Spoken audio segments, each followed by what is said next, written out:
Bueno, en mi juventud en Argentina pensaba que había que ser neurocirujano. Yo quería hacer cirugía de la cabeza, porque pensaba que los problemas de la gente se podían resolver así. Y por eso hice medicina. Y entré en medicina en una época también que había mucho machismo y las chicas teníamos que ser o pediatras o ginecólogas todavía. Pero yo decía que quería ser neurocirujana y siempre me decían que no tenía cabida. Pero con el tiempo me fui dando cuenta de que no era cuestión de operar, sino que era cuestión de hablar. Hice una guardia los últimos años en medicina. Me encontré con psicoanalistas y era una guardia en Aedo, creo que era, sí, en una villa miseria, era fatal. Y tenía un jefe de guardia y unos colegas, compañeros, que sí, me hacían ir a comprar el aperitivo y todo eso, pero a su vez hablábamos de psicoanálisis, hablábamos de los problemas de los pacientes, y había uno que se llamaba Alievi, que era médico general, pero me llevaba hasta el último lugar de donde había las villas y esto, a la cárcel también y tal, y la gente te hablaba, bueno, y ahí me fui metiendo en eso. Y otro colega de la guardia era Pargamen, que está desaparecido. Y él me dijo, hablábamos de psicoanálisis, y le digo, yo podría hacer yo lo quería hacer para ayudar a la gente, no por mí. Y así fue como empecé. Gregorio Barenblith, el primo pariente de este Barenblith, pero no es ese. Muy buen psicoanalista, una época muy bonita para mí, de mi vida, de una apertura. Él se tuvo que ir a Brasil, bueno, nos despedimos todos desesperadamente porque fue un momento... Él se fue a Brasil, yo me vine a España. Esa fue la entrada en el psicoanálisis y la salida hacia España. Bueno, yo estaba muy contenta en Argentina, estaba muy bien en ese hospital, hicimos cosas muy lindas quiero decir que a los adolescentes y a los niños les hacían el shock insulínico en esa época. Y hicimos la revolución, tomamos el hospital, fue un movimiento interesante. Y finalmente echamos al director, y bueno, fue un cambio espectacular, entré al psicoanálisis en el hospital. En el 71 yo era una joven que miraba la APA y no quería entrar porque no estaba de acuerdo. Fue un momento revolucionario y esa especie de revolución que se dio en la APA y ¿no? en la cosa tan ortodoxa también nos influenció para hacer lo que hicimos en el hospital. Bueno, la Asociación Psicoanalítica Argentina, que era la APA, la formación es lo que pasa siempre con el psicoanálisis, siempre hay una división por el verdadero psicoanálisis, eso así como yo lo entiendo. Ahí lo que pasaba era que tenías que analizarte con quien ellos te decían, tenías que hacer diferentes pasos hasta llegar a ser didacta, tenías que hacer las supervisiones de una determinada manera, y claro, yo estuve en contacto con algunos, y con mi supervisor que me decía si yo no me analizaba 4 veces por semana y no hacía no sé qué, no era psicoanalista. Bueno, yo tenía una compañera que estaba contenta porque después de no sé cuántos años la iban a nombrar, no, la iban a dejar elegir un supervisor. Digo, pero esto no puede ser así. Yo era un poquito revolucionaria por la cosa de el deseo, uno puede elegir. Y después venían los supervisores de la APA, Ruiz Moreno era uno, habían tomado el hospital. Estaba yo con los chicos pelando patatas y estábamos todos abajo de unos mostradores porque venían los militares y andaban tirando tiros. Fue un momento horrible. Tuvimos después, no sé, a la semana siguiente, suponte, una supervisión con este hombre y entonces el nene había hecho un juego con ambulancias, un nene psicótico que se había destorotado porque se volvieron, no te imaginas lo que pasó. Y el nene ponía una ambulancia y una persona dentro de la ambulancia, cosa que había pasado. Y este hombre decía que claro, que es eso, el Edipo, Melanie Klein, ¿sabes? En vez de decir tren y el nene, tren, estación, como hacía Casodic, decía, bueno, es que él es quiere entrar en el vientre de su madre, las cosas de su madre. Y yo le decía, doctor, tuve ambulancia aquí, hubo tiros, casi matan a uno. Primero que yo no podía ser psicoanalista y me iba a dedicar a la clínica general, porque digo, esto yo no puedo decir esto a la gente. Era una época compleja. Bueno, sí, a ver, yo era delegada de los médicos del hospital. Se llamaba la Juventud Trabajadora Peronista, pero éramos la Juventud Trabajadora Peronista que sí, Perón fue hasta allí, nosotros seguimos con Evita hasta allá, más a la izquierda. Y hacíamos actos, hacíamos cosas. Me da un poco de apuro decir. Pero hacíamos asambleas y conseguimos eso, que no se diera ¿cómo es? El choque insulínico. Y los chicos eran lindísimos, porque locos pero no tarados. Y decían lo que tenían que decir, no, nosotros queremos. Claro, porque yo lo que hacía con los chicos, cuando estaban de guardia, a propuesta de un chico de Catamarca, nunca me lo olvidaré a él, no me acuerdo el nombre, pero sé que era de Catamarca, bailábamos chamamé. Y venía y me dijo un día, porque el hospital estaba organizado, las chicas arriba en una planta y los chicos en otra, y no se podían juntar, se cerraba con candado. Y el chico me dijo, ¿no podemos hacer algo juntos? Lo que sea. Y si lo planteabas a la dirección te decían no, porque van a tener relaciones sexuales todo el tiempo, cosa que no pasó. Abrí las puertas, hablé con las enfermeras, comprábamos pizzas y cosas así y poníamos musiquitas. Los que estaban tan autistas y tan desconectados, mirando la pared, uno cantaba la gallina vacaresa, ha puesto un huevo, bueno, esas cosas. Otros bailaban el chamamé y otra empezó a decir, gracias a este asunto, que había un enfermero que se le metía en la cama a la noche. Y este aquí era ciega y psicótica, nadie le hacía caso. Y ella, le hicimos caso, claro, y pudimos echar al enfermero del hospital. Pasaban esas cosas.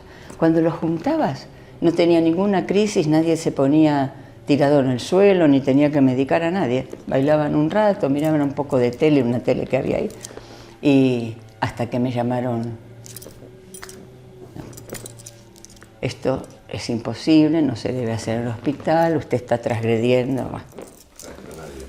Sí, y en realidad los chicos, ninguno, es que lo digo junto porque entre ellos no hubo violaciones, la violación era del enfermero. ¿No? Los médicos me decían que cómo siendo médico comía con los pacientes, que cómo me rodeaba con los psicólogos, que cómo, porque un médico es una casta, ¿no? Y entonces no se podía. Y yo no podía no hacer eso porque con los psicólogos aprendía. De medicina yo sabía lo que sabía, pero como no me gustaba medicar, quería saber qué les pasaba y cómo trabajar. Bueno, hice la especialización dentro del hospital, hice la especialización por concurrencia y gracias a Videla no tengo título. Yo dejé la medicación, no porque la tomara, sino porque la dejé, ¿no? Una vez hice un chiste así, como bueno, pero, ¿sabes? Y sí, la dejé, no me interesa. Teníamos a los chicos hechos ahí unas macetas, unas plantitas, ¿no? Y cuando podías hablar con ellos, y hubo casos que funcionaron bien, dentro de lo que cabe. Había este movimiento y había más, menos medicación y menos crisis en el hospital, porque los chicos se tiraban, bueno, pasaban cosas graves, ¿no? Se tiraban del edificio, se rompían la cabeza, cosas fuertes. Y ellos creían que encerrándolos se solucionaba, pero escuchando y atendiéndolos se puede hacer otra cosa. Y las enfermeras, yo hablaba mucho con las enfermeras, me decían, es que los psicoanalistas, bien, doctorcita, me decían, siempre me decían así porque nunca aparecía, doctorcita, estos que vienen no están todo el día acá, no saben lo que estamos haciendo. Usted se da cuenta cuando usted hace guardia, se acuerda que no sé qué. Bueno, yo aprendí mucho de ellas.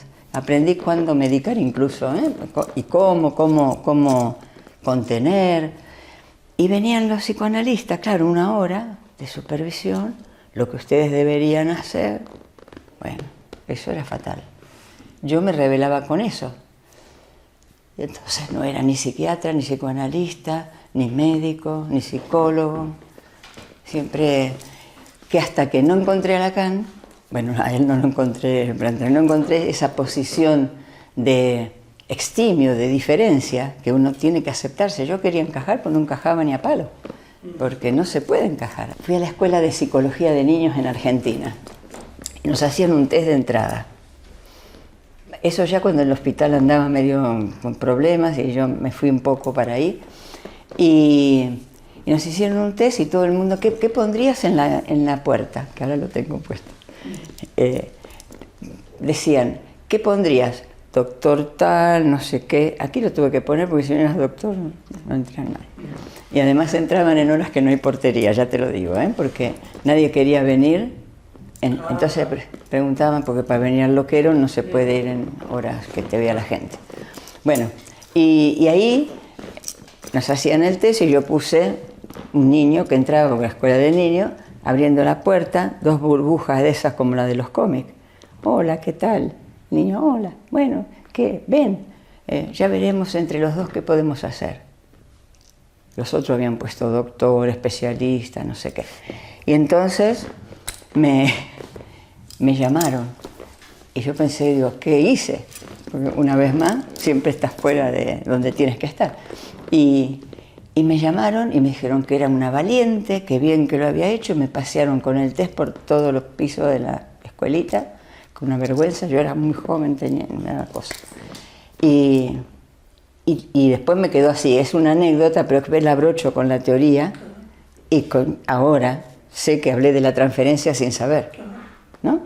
Para mí era raro porque me había pasado tantos años, ¿no?, defendiendo una posición diferente, llegaba acá y además ya no era médica, era médico. Es una profesión, es una religión, es una secta, es una artesanía. ¿Qué decimos? La universidad no lo reconoce, o sea, no hay carrera. Tú tienes que autorizarte analista a partir de tu experiencia. Siendo médico, tuve la ventaja en cierto modo porque como médico puedes atender. ¿De qué se trata? ¿De decirle a la gente lo que tiene que hacer? No. ¿De decirle lo que le conviene? ¿No? Porque para eso ya tiene madres, padres y educadores y parientes y no sé qué. Ese es poder escuchar al sujeto que está detrás de los síntomas, por más que los síntomas sean de lo más parafernalia, porque actualmente, ¿no?, la sintomatología se hace sentir, y yo, mi opinión, es que en el momento actual, dándole tantos gadgets, ¿no?, tantos objetos, la subversión del sujeto hace que empiece a gritar, porque no lo escuchan, y que se haga daño para que lo vean. Tengo jovencitos, ahora tengo una joven que dice, tuve que venir aquí por un problema de alimentario, tuve que venir aquí para que me escuchen, porque me decía ella misma, uno aprende de los pacientes si se pone a escuchar, ¿sabes? El tema es que para eso hay que aceptar una cierta castración, ¿no? Para mí, cada paciente que llega me habla en un idioma que yo no sé. No le puedo decir, hola, buen día, te conviene casarte y tener hijitos, si no sé quién es. Entonces, me hablan un idioma que hasta que no encontramos el código, y entonces sé que, porque me dice, yo quiero un hombre en mi vida. Tú te pones por tu propia cosecha, ¿qué es un hombre? Un hombre, entonces por ahí las chicas te dicen, uno que sea femenino, uno que sea poliamor, uno que yo qué sé, ¿no? Y si tú tienes en tu fantasmática, ¿no?, en tu, ¿cómo se dice?, tus prejuicios, que un verdadero hombre es no sé qué, le dices, le conviene ese que igual le pega, yo qué sé. Entonces, ¿qué sería el psicoanálisis? Escuchar al sujeto que habla detrás de los síntomas y ese sujeto me va a decir qué es lo que le hace bien. Y entonces sí, ahí puedes intervenir. ¿Sabes? Tiene que darse un vínculo. A veces superviso gente y me dice, ¿qué le puedo interpretar? Vino 2 veces. Y dije, no hay interpretación posible. No hay interpretación. Uno puede decir cuando lo que te dice ese paciente, ese analizante, te lo transmite y después un día en tu boca, a partir de lo que se ha escuchado, puedes decir. La teoría te la guardas más abajo, debajo de la barra del discurso, digo, porque iba a decir una barbaridad. Bueno, tus fantasmas te los guardas, todas esas cosas te las guardas y tienes que escuchar al otro, aunque no te guste, ¿no? Porque a mí una cosa que me costaba escuchar, que las madres dijeran que sus hijos no le gustaban. No lo quiero, no sé qué. Ahora ya sé que tengo que aprender y que me entre, ¿no? Pero de entrada decía, bueno, ¿será que, yo qué sé, espere, a lo mejor? No, una me enseñó, porque yo me he dejado enseñar, eso sí. Me dijo, ¿qué le pasa? ¿No se da cuenta que le digo que no la quiero? No me interesa que la tuve. Entonces empezó a explicar y no la quería. Es duro. Bueno, es duro porque uno quiere... Entonces aprendí con eso que tampoco tenemos que hacer reconciliar a la gente. Amaros los unos a los otros. Que se escuchen lo que le hace bien y a quien no quiere ver. Entonces ahí aparece el deseo. Es entre la obligación y el deseo. Nena, portate bien, saluda a la abuela, saluda no sé qué, ¿no? Es obligación. Y el deseo, me quiero ir a jugar. El abuelo me toca, que no quiero que me toque. Y se lo dices a la mamá y dice, no, que es el cumpleaños del abuelo, hay que ir. Bueno, todo eso, si no lo escuchamos, le queremos arreglar la vida a la gente y no es. Se entiende que no tenés que hacer una vida íntima con tus pacientes, pero no, hacer enigmas es peor. No hablar con el paciente, lo aprendí con Lacan también eso, porque yo he conocido los lacanianos que no hablan y lo he padecido. Entras ahí y no te mira, porque hay que quitar la mirada y no hay que decir nada. Entonces tú estás ahí mirando. A ver, ¿dónde estás? No, porque estás hablando como, no sé. Bueno, esas cosas hacen llamado, hacen enigma y generan más cosas de las que hace falta en una cura. Me ha pasado estar en una mesa con gente que sabe que soy psicoanalista, pero son gente. Me pasó en Italia una vez con gente amiga, conocida, y me reí porque hicieron un chiste y me dijo, oye, eres psicoanalista y te ríes. Y digo, y sí, dice, mi psicoanalista nunca se ha reído. Bueno, ¿qué es un psicoanalista? Uno que fuma en pipa como Freud, que tiene pajarita como Lacan, que... No, uno es uno. A mí me costó llegar a este punto, yo lo hablo fácil ahora, pero yo no encajaba porque no podía ser, no podía. Y encima, lo peor que me pasaba, que en un análisis yo dije, me gustaría tener jaquecas para ser una señora seria. Bueno, una señora era joven también. Que tener jaqueca, y me dice, ¿por qué? Digo, ¿sabe cómo le hacen caso a la gente que tiene jaqueca? Cierran, bajan las persianas, los hijos no le hablan, el marido le cocina, todo el mundo está, oh, es ella. Yo no podía, tengo buen humor. Y sí, mejor que tenga buen humor. ¿Para qué quiere eso? Pero me costaba porque yo veía a la gente que era seria. ¿No? El como sí de un psicoanalista, si somos personas. Lo que decía Freud, hablando de psiquiatría, y decía, el mayor obstáculo de la psiquiatría es el psiquiatra. Tiene razón. Yo me la agencio y digo, el mayor obstáculo del psicoanalista, del psicoanálisis, es el psicoanalista. Es que la sociedad va cambiando. Y si tú dices, si quieres atender como en la Viena de Freud, es que estás mal tú.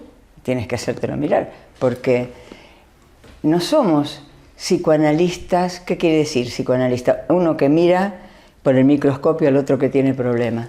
No, estamos inmersos en la sociedad. Uno si quiere se analiza, pero no porque te digan que... Hay gente que le dices que le convendría, te cuenta un problema y te lo vuelve a contar 10 veces.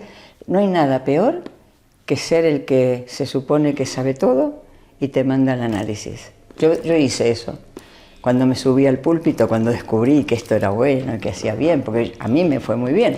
Y entonces yo decía, me decían algo y decía, tenés que analizarte. Hasta que una vez, hasta mi hijo me dijo, era chiquito, dice, todo el mundo tiene que ir al analista, mamá. Después fue, por su cuenta, no lo mandé.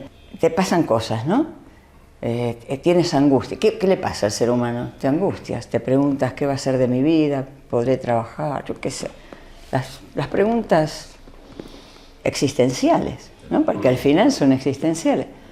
Bueno, pero en el momento que yo pude hablar y dejar de pensar que son los hombres, porque yo encontré esa parte, en mi familia los hombres eran los que sabían, incluso a nivel personal, tengo un hermano menor, y las frases familiares alegres de esas que la nenita escuchaba desde siempre, era, tenía que haber sido el varón, la nena y la nena el varón. ¿Por qué? Porque la nena aprobaba y el nene no. La nena tocaba el piano y el nene no. Esas cosas no se dicen, bueno, no se dicen, claro, ¿no? No se deberían decir. No sé, y se piensan que los niños que están con el cochecito, no se enteran, te enterás de chiquitito. Tenía un sueño de fin de análisis, que lo puedo contar porque lo he escrito, que era, iba en bicicleta, pasaba por delante de un lugar donde había unos chicos, en Argentina siempre te decían piropo, y iba con libros en la bici era una bici de varón, que es verdad, porque sí, no tenía algo para la chica, era de varón que yo le heredaba de un primo, porque esto todo tiene historia, ¿no? Entonces iba así y los chicos me decían piropo y a mí se me caían los libros. Y si me hacía chica no podía tener el saber, ¿sabes? El sueño es que yo llevaba mis libros porque iba para el hospital, pero llevaba mis libros, cuando me dice eso se me caen los libros. Una mujer que sabe es un hombre. La tonta, y después yo llegaba al hospital, me ponía la bata y me encontraba con mi profe, que mi profe es un profe que conocí después, que era Dumézil en París, pero está todo juntado, y él me esperaba y trabajábamos. Es un sueño de autorización, ¿sabes? A mí me ha pasado con parejitas jóvenes que han venido los dos, porque él le había pegado a ella, porque trabajé mucho en violencia con jueces y eso, ¿sabes? Muchos años. Y violencia de género, quiero decir. Sí, sí. Y vino la nena, bueno, la nena tendría, sí, no llegaba a 30 yo tenía el escritorio acá, ¿no? Hay cosas que uno aprende y no se las olvida, que te dejan, ¿no? La marca, que a veces parece que repetí siempre lo mismo, pero es que se te quedó por algo, ¿no? Y ella dijo, casi pierde el ojo porque él le dio una torta fuerte, y fueron al hospital y entonces vinieron aquí y ella me dice, él hizo bien en pegarme, porque yo me vuelvo loca y cuando él me pega, yo reacciono. Digo, ¿qué dices? ¿No? Porque ahí ya no es el silencio del psicoanalista, ¿no? ¿Qué dices? No, dice que claro, pero tú terminaste en el hospital. Y él se levanta y dice, así, le di el golpe que su padre nunca le dio. Le puse el límite. Y yo me levanto, doy un golpe sobre la mesa, digo, no se pega a nadie. Y tú no eres el padre. Cambió la cosa, ella se separó finalmente. Y el padre de esta chiquita era uno que le tenía miedo al maltratador.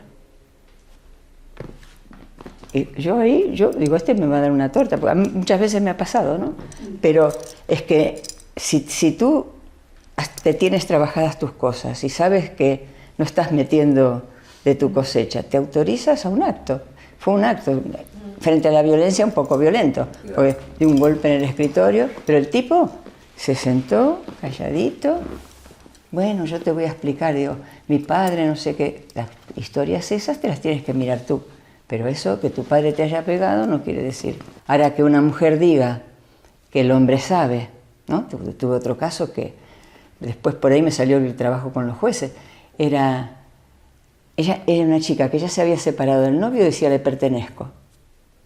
Entonces lo veía pasar por el barrio, él ya tenía otra pareja y ya se estaba por casar. Sin embargo, ella sabía que él sabía lo que ella le pasaba, tenía que hacer y tal. Y cuando estuvieron juntos, ella se vestía para encontrarse con él, y ¿dónde vas así, con estas pintas? Entonces le pegaban los ojos si se había puesto pintura, le dejaba los ojos negros y le decía, ahora sí que estás guapa, mira qué linda que estás, esto es lo que quieres, y la violaba. Lo que yo rescato de Freud en ese sentido es que él insistía, él quería, ¿cómo se dice?, hipnotizar, ¿no? Usted va a sentir y ahora va a poder decir no sé qué. Las otras, no me pasa nada, no. Y pudo escuchar la histeria, la subversión del sujeto y dar un pasito atrás, porque insistía y no le salía. Y lo llamaba Fliss, bueno, lo llamaba no, porque en esa época no, se escribían, mis histéricas me están mintiendo, ¿cómo era que decía? Ya no creo en mis histéricas. Claro, dice, no puede ser que todos los padres violen, no puede ser tal cosa, ¿no? Y el otro le contestaba en la nariz, no sé qué, pero él supervisaba y se analizaba de esa manera también, ¿no? ¿Y qué pudo hacer? Escuchar, y ahí sale la teoría, bueno, hace la teoría de la fantasía. Él dice, estos son fantasías. Por lo menos lo que yo creo y lo que hacíamos, trabajé en un equipo con los jueces que se llamaba Compartim Justicia. Era buenísimo, porque, bueno, yo era psicoanalista, que no hablaba. Era así como el contrato, ¿no? No hablo, pero tomo nota de los temas que surgen. Y lo que surgía era eso. Hacíamos grupos de trabajo, sin móvil, sin nada, porque no sé, los jueces son objetivos y no se puede decir, pero cuando hablan son humanos. Y había una jueza que citaba a un autor que no sé cuál es, que decía, debajo de la toga hay un corazón, un estómago y un sexo. Tenía razón, ¿no? Y ahí lo que planteábamos era cómo el juez puede escuchar, ¿no?, si es real, si es una fantasía, y cuánto tiempo hay que poder escuchar un poquito, un tiempito, ¿no? Ahora, las juezas planteaban, bueno, las juezas con las que más trabajaba, pero ellas decían, ¿cómo saber exactamente? Porque si hubo penetración, hay semen, no hay daño, no sé qué, ya está. Pero, ¿qué es una violación? ¿Es una fantasía o es una realidad? Y cuando la fantasía y la realidad se anudan, hay que desmontar eso. Tengo pacientes que han sido violadas por su padre espiándolas y les ha trastornado la vida. ¿Es una violación o tenemos que ir a buscar las huellas? Claro, si te ponen un cuchillo y te violan, mira, es real. Entonces, para nosotros como psicoanalistas, hay registros, ¿no? Ustedes lo saben, ¿no? Real, simbólico, imaginario. En el imaginario, las pasiones, me hizo, me da, no sé qué. Por eso los culebrones tienen éxito, creo yo, ¿no? Me sacó el hijo, ella es la otra, lo que sé. Bueno, con todos los fantasmas puestos ahí a la vista. Pero eso es imaginario, ¿no? Simbólica es la novela, que la ponen ahí ya. Pero otra cosa es darte cuenta qué significa para cada persona que dice que le pasa eso, ¿no? Porque he tenido aquí una mujer con la nariz escayolada, el brazo así, diciéndome, él es incapaz de pegarme. Y es real. Le digo, ¿cómo? Como la otra vez, que también vino con una escayola. Ahora uno va atando cabos, porque un día te puede dar con el mueble de la cocina, pero siempre no. No, dice, es que él venía por el pasillo, no sé qué, y yo cerré la puerta. Culpa mía que cerré la puerta. Culpa de ella, no. Pero si no trabajo con ella y le digo, usted ahora a una casa de acogida. Trabajé con mujeres que llevan casas de acogida, quejándose de las maltratadas, porque no les hacen caso. Y encima van y lo vuelven a llamar a él. Claro, es que qué parte no entendiste de la película, ¿no? La subjetividad femenina, si tu madre se ha pasado la vida diciéndote, tú no vas a hacer nada en esta vida, no vales nada, no vas a encontrar un hombre. Cuando encuentra uno que le pegue, ya encontró. ¿Sabes? La culpa. La culpa, ¿no? He tenido casos de violencia de género que iba a contárselo a sus padres y los padres, usted lo ha elegido, así que váyase con él otra vez. ¿No? Hay de todo. Entonces, no podemos decir, ahora se viola, antes no. No, siempre se violó. ¿Cómo se manejó el asunto? Porque siempre se violó. Yo me acuerdo de la chica y escuchaba los gritos de una vecina que le pegaban. Fueron los vecinos todos a salvarla y dijo, ustedes no se metan, que esta es mi vida privada. Esta nena siempre escuchaba, andaba con la oreja. Yo me doy cuenta de eso, ¿sabes? Que hay niños que no. Hay niños que están más distraídos. Pero siempre ahí, ¿no? Escucha la musiquita, lo que decían, no sé qué. Y eso me puso a escuchar. Y en realidad mi síntoma es ser psicoanalista. Mi síntoma quiere decir la solución que encontré, ¿no? Me hizo bien. Estudié piano muchos años, podía haber sido concertista y era escuchar. Y los niños oyen, ¿no? ¿Qué sé yo? Hablo con mi hermano y tiene otra película, ¿eh? Y esto reúnes a una familia aquí y cada uno dice, papá no sé qué, siempre... Papá nunca dijo eso.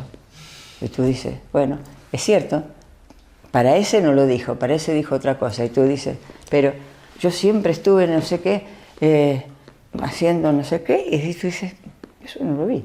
Bueno, ¿por qué? Porque uno, entre la interacción con cada uno de los progenitores, se hace su novela familiar. Es propia. Entonces no hay que discutir. Es como discutirle a un psicótico que te dice, estoy escuchando a los extraterrestres, y tú le dices, no hay extraterrestres. O te ahorca o se brota, no le queda otra. Y pensar en el otro, ¿no? En el sufrimiento del otro, no. Sí. Y además escuchar.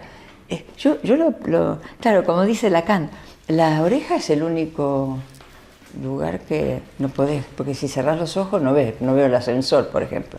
Si no hablas, si no sé qué, pero aquí te penetran. Si no podés, bueno, podés no enterarte, pero escuchás. Y él dice que por eso la voz es la demanda, ¿no? La pulsión invocante.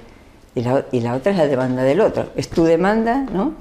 Pero la otra es, escucho lo que quieren los otros. Y yo era una de esas, qué sé yo, nenita neurótica, pobrecita, que a lo mejor podía haber sido otra cosa, pero de escuchar eso, ¿no?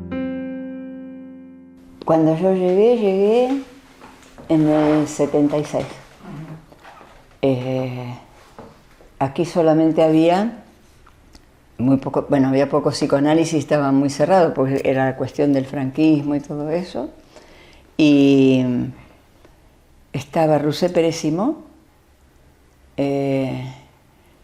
había, ¿cómo se llamaba este hombre? De acá estaba en el San Juan de Dios, que eran dos que se habían ido a analizar a Francia, que eran un poco más eclécticos.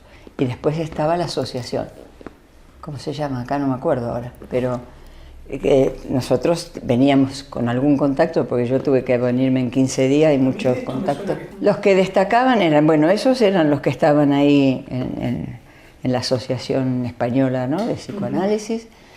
Eran más bien kleinianos, Lacan no. Y bueno, yo cuando vine tampoco era tan Lacan, porque no tuve tantos años de formación allá, pero vinimos aquí, muchos argentinos, y todos venían con un papelito de una conexión que nunca servía para nada. Hasta lo de los parientes que te decían venir. ¿Una especie de recomendación o algo así? Sí, claro, anda a verlo a tal, que no sé qué. Bueno, yo venía embarazada, andaba a ver al ginecólogo. El ginecólogo atendía a las embarazadas y le quería poner anestesia general para tener niños. Bueno, aquí era todo un poco gris. No sé, tú eres de aquí, ¿no? Bueno, era un momento difícil. Y poco psicoanálisis, y después si decías que trabajabas con niños, te decían no, hay que especializarse en paidopsiquiatría, bueno, todo era un poco así. La que abrió un poco fue Pérez Simó, alguna gente. Yo me embaracé y todos me decían, cuando tenga el bebé ya hablaremos. Y así me quedé. Y después estaba, se me va el nombre de este hombre acá en el San Juan de Dios, que era como un grupo, cosa como de hospital, ¿no? El psiquiatra que se había analizado, que hablaba. Y una vez fui a una cena y le interpretaba a todo el mundo. Había dos hablando ahí, tomando algo. Yo embarazada pensaba, tengo que proteger al niño. Me salía de todo eso, ni hablaba. Porque uno empezó a hablar, sí, porque tú, tu madre, no sé qué, decía, todo así charcotiano, yo qué sé. Bueno, fui una vez y no fui más. Pero hacía, él se nutría también y ponía a prueba, ¿no? Si eras psicoanalista o si hacías bien. Bueno, a mi compañero de esa época le hizo hacer una presentación de enfermo en público, le fue bien, dijo, mándenle paciente. Fue un momento que subimos. Y después, no le manden más porque no sé qué. Era muy arbitrario todo, bueno, era así. Y con Mazota era otra cosa. Vos ibas ahí, bueno, creo que estuve, no estoy segura, porque en el 77... habrá sido final del 77, 78, 79 murió. Mazota, puedo decir lo que significó para mí, pero también lo que creo que pasó aquí. No había psicoanálisis de esta otra manera, ¿no? Y ¿qué es de esta otra manera? De esta otra manera quiero decir, introducir a Lacan y hablar de la castración, por ejemplo. O sea, la castración es que no te creas que eres alguien, ¿eh? Te lo digo fácil, pero la cuestión es que en estos lugares donde yo creo, y estoy de acuerdo con Lacan en eso, cuando hizo la disolución, ahogan el psicoanálisis porque lo transforman en grados, en si llegas aquí, ¿no? Como, entonces el día que llegas eres alguien. Y justamente el psicoanálisis es al revés, no es para llegar a ser, sino es el de ser. Mientras más renuncies a esa posición de ser, más pues funcionan en el trabajo. Y él tenía eso, yo lo aprendí con él. La castración, además era divertido, bueno, divertido un tiempo, ¿no? Mazota bebía vino todo el rato y fumaba como un fumador. Y de pronto decía, bueno, levántense, miren ahí enfrente, hay una peluquería, salían las señoras bien vestidas con sus, ¿no? Botones dorados, esa época, ¿no? Los pijillos eran así, los otros no. Y nos decía, esa es una mujer fálica. Nos reíamos, ¿no? Pero te hacía mujer fálica en el sentido que pasa, que no son fálicas tampoco, pero esa cosa más catalana de bien arreglada, con todos los botones y no sé qué, dice, eso es. Y bueno, hablábamos así. No, las mujeres fálicas es un invento, es un imaginario. Tú dices, las mujeres miramos cómo son las otras mujeres a las que miran los hombres. Que tiene ella que yo no tenga, es una frase de la vida cotidiana. Bueno, esa mujer es fálica en el sentido que le estamos otorgando una completud que no tenemos. Tú te vistes a la mañana y dices, ay, me sale de acá, no sé qué. Esa, no. Ahora, hay mujeres que se lo creen. Y después, bueno, estudiábamos con él, pero toda esa parte, el Edipo, el complejo de Edipo, pero dicho de otra manera, a mí me abrió la cabeza. Por ahí te decía después, por ejemplo, qué sé yo, te digo, mira la señora esa, no sé qué, y bueno, la castración es tal cosa. No sé, hablábamos, pero no era una cosa ceremoniosa, estaba bien, era interesante. Y tanto así que hasta que se murió no dejé de ir, pero él ya no nos daba las clases, estaba en otra habitación tosiendo, pobrecito. Pero por seguir pagando la cuota y ayudando. Esas cosas que pasa con el psicoanálisis, que para mí es como una especie de política del psicoanálisis para tener poder, que un poder, no sé qué poder, y qué sé yo, no te analices con este que no es psicoanalista. Sí, una cosa fea, porque Vos ves una reunión de psicoanalistas, la gente joven te dice, parece mentira, son psicoanalistas y se están tirando los trastos.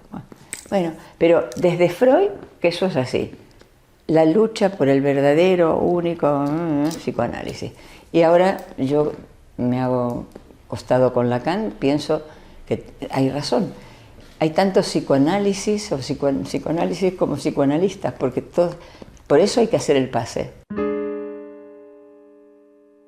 Yo soy defensora. El pase es un tramo más donde tú hablas de lo que fue tu análisis, pero de lo que te ha hecho saber y de lo que dices tú que es un psicoanálisis, ¿no? Es como una autorización, no para que otro te diga, porque yo el pase que hice es sin nominación. A mí me importa, si viene uno y me dice, a mí me pasaba, cuando vinieron los franceses me llamaban, tú eres psicoanalista, puedes venir hasta con nosotros, no te nombro.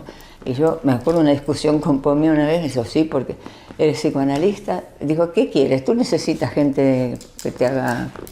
Se enfadó, rojo era. Pero yo no necesito, yo ya sé que soy psicoanalista, que psicoanalista quiere decir que no soy.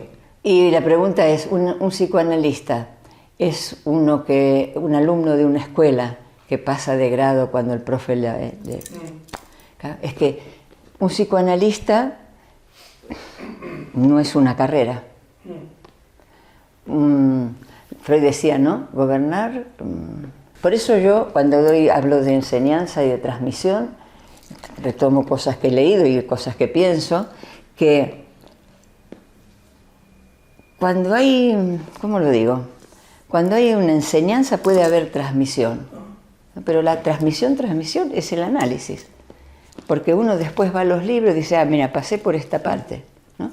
Y ahí es cuando no necesitas más al analista y te podés colocar como recibiendo gente, es una autorización.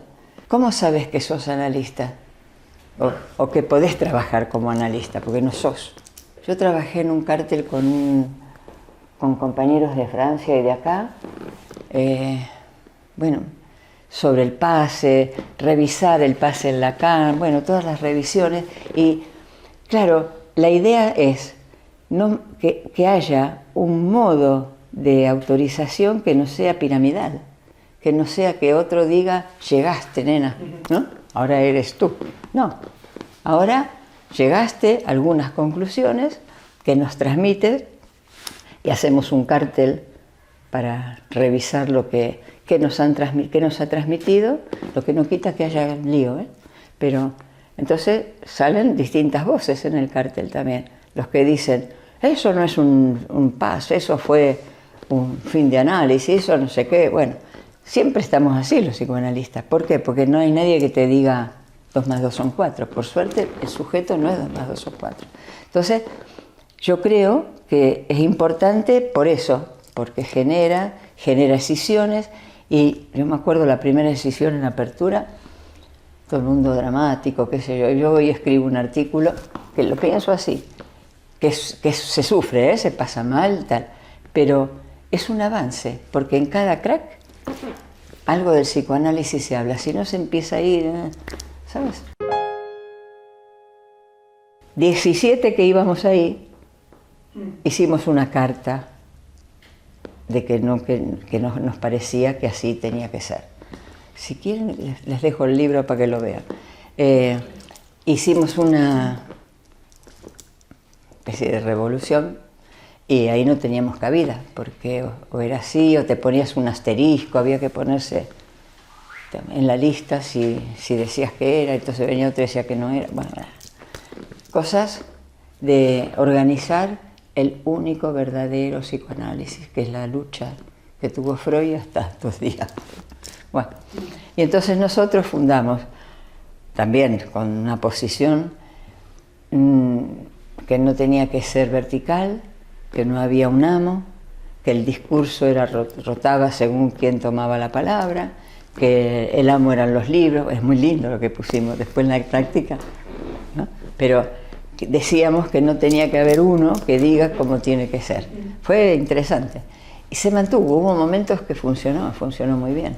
Un dispositivo que no tuviese que ver con un maestro y unos alumnos, Claro, después nosotros facilitamos mucho la llegada de los franceses. Apertura vino, menos Lacan, que ya se murió antes de que empezáramos, un montón de, qué sé yo, bueno, ahora no me acuerdo, pero mucha gente. Después te vas dando cuenta, porque aprendimos un montón, ¿eh? Eso no, incluso aprendimos lo que no hay que hacer. Pero después nos dimos cuenta de las luchas entre Miller. Yo fui a escuchar a Miller también. Esa época íbamos, venía toda la Europa sabuda. Bueno, y nosotros siempre fuimos promotores. Yo creo que los argentinos, siempre la Sorbonne, Dios mío, fui a la Sorbonne, hablé en la Sorbonne. Y fui a la Salpêtrière y hablé en la Salpêtrière. ¿Y qué pasó? Sigo trabajando. Pero esas cosas que uno tiene esos sueños, ¿no? Y ocurre. Bueno, esas cosas están bien para el que le hace bien.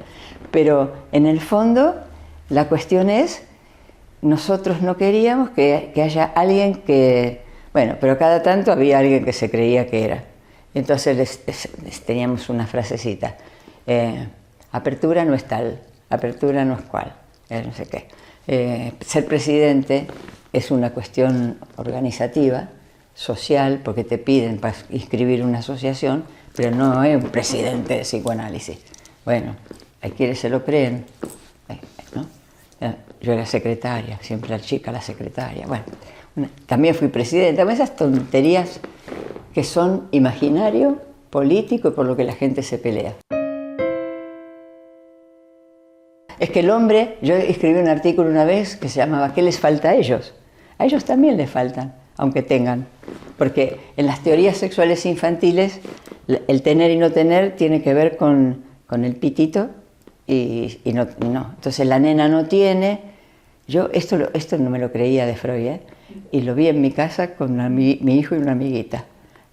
El nene haciendo pis y la nena, Estevita, no te preocupes que yo también voy a tener. Esas son las teorías sexuales infantiles, imaginarias, que perduran en la vida y que uno siempre le otorga el falo, que no es el pene, y que el falo tampoco existe.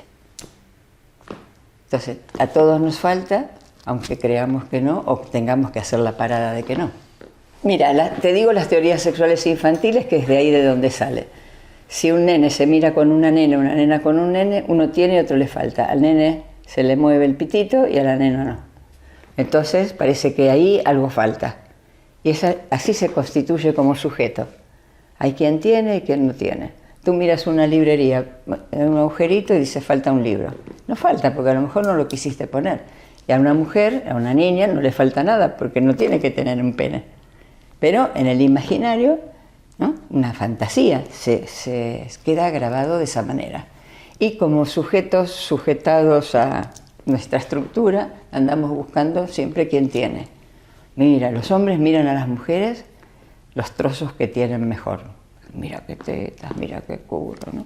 Bueno, las mujeres miramos a la mujer. ¿Qué tiene ella que él la mira? Esa es la mujer ideal, ¿no? Y el hombre se cree que tiene. ¿Por qué? Porque tiene y se cree que eso es lo que hay que tener para saber y estar completo. Y después yo escucho a los hombres en la consulta y me dice, soy un payaso, no sé, no me miran, no tengo suficiente, no sé qué. Bueno, pene pequeño, dicen cosas. Tengo libros escritos de esas cosas, lo que hablan los pacientes, ¿sabes? Y uno aprende ahí también, porque a los hombres les exigimos que por tener el pene sean hombres. Sí, son hombres porque tienen pene, porque está puesto así en la biología, pero eso no quiere decir que sea completo. Mira, castrado es que somos todos. Te levantas a la mañana y dices, ¿qué mierda todo esto? Es porque la castración está ahí, no estamos completos. Nunca vas a estar bien del todo. Y si estás bien del todo, estás en el nicho, ¿no? Porque ahí no te falta ni te sobra. Yo, cuando empecé con el psicoanálisis de jovencita, el psicoanálisis iba a desaparecer. Siempre está desapareciendo. ¿Cuál psicoanálisis? ¿Qué psicoanálisis, no? Cuando iba al hospital, los médicos éramos los importantes, los psicólogos no se enteraban de nada, solo podían hacer test. A ellos les faltaba y nosotros teníamos. Ahora se empieza de nuevo, ¿no? Claro, tenemos que separar, para mí, mi hipótesis. Mientras haya un sujeto, mientras haya subjetividad, ese sujeto va a ser una demanda y eso tiene que ver con el psicoanálisis. Llamo a otro que le supongo que sabe sobre eso. ¿De qué manera? ¿Con qué aparato?